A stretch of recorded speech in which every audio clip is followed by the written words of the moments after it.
په میدان وردګ ولایت کې د ترانسپورت او هوایي چلند وزارت له لوري د لوی باروړونکو موټرو لپاره د تمځای جوړولو چارې نن په رسمي توګه د یو شمېر چارواکو او ولایت مسؤلینو پښتون کې پیل شوې. د ترانسپورت او هوایي چلند وزارت د پلان د تطبیق امر ویل چې دا تمځای د 15 میلیونه افغانیو په ارزښت جوړیږي او چارې به په شپږو میاشتو کې بشپړې شي. همدغه پروژه چې د میدان وردګ ولایت کې تطبیقیږي چې د دې میاد تقریبا 8 میاشتې دی د 15 میلیونو بودیجه ورته په نظر کې نیول شوې ده او د په 23 جریبه ځمکه کې چې معادل یې 4.0 متر مربع ځمکه راځي د تیر پارک په نامه باندې د پروژه دلته تطبیقیږي. د غټو موټرو توقفګاه به وي وروسته به دغه ځای نه دغه تنظیم کیږي. د میدان وردګ ولایت مرستیال والی ویل چې دا پروژه د خلکو د غوښتنې پر بنسټ او د لوی لارو د ترافیکي بیروبار د کمولو لپاره ګټوره ده. دا تمځای به په 23 جریبه ځمکه کې جوړ شي. د دې تیر پارک دلته په میدان وردګ ولایت کې ضرورت مرکزی حکومت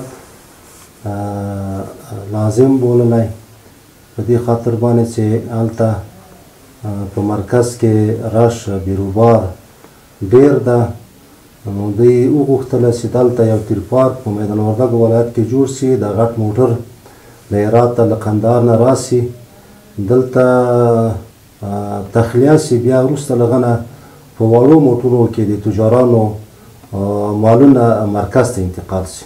د ولایت ترانسپورت او هوایي چلند عمومي رئیس ویل چې د دې تمځای په جوړېدو سره به د خلکو لپاره د کار زمینه برابر شي او د لوی باروړونکو موټرو د بیروبار ستونزه به راکمه شي.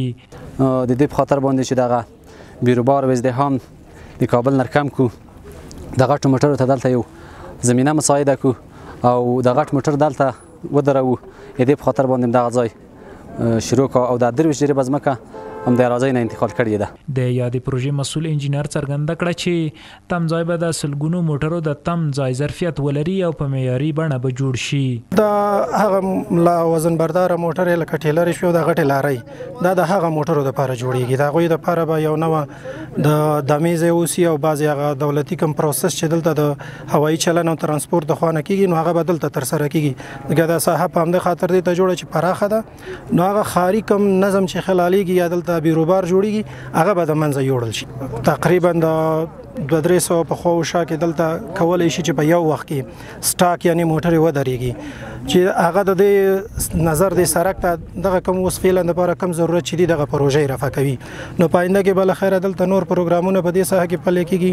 د دې لپاره به نور پارکینګ په عصري شکل جوړیږي. فعلا لپاره فقط یو احاطه ده او پاینده کې بدلته په عصري شکل پارکینګ ان سکیورټي رومونه یعنی ټاور او ګارد رومونه جوړیږي. د سیمې اوسیدونکو هم د دې تمځای په جوړېدو خوشاله دي خو غوښتنه کوي چې چارې دې په چټکۍ سره بشپړې شي.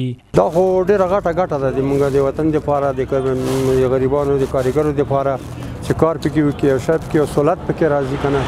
استلام دا الحمدلله قراری ده سرکونه هم جوړ شوي دي او درګرده دا سرک تکمیل شوی ده بل هم دا شروع شوی ده. مزاتي په وروره خدای پاک دې وکړي چې دا پارکینګ په خیر سره جوړ شي او مزاتي خلک په کار سره پکې دا به ډېر ښه شي چې دلته پارکینګونه جوړ شي د خلکو موټر به په حفاظت کې او د خلک به هم ښه په ډاډه زړه باندې په بازار کې سودا اخلي یا به مانځه ته ځي نو دا به ډېر ښه کار وشي او دا خو د ټول ملت په ګټه ده ټول مسلمانانو په ګټه ده. خدای دې وکړي چې دا زر ته زره جوړ شي. د یادونې وړ ده چې دا لومړی ځل دی چې په میدان وردګ ولایت کې د لویو باروړونکو موټرو لپاره یو داسې لوی تمځای جوړیږي.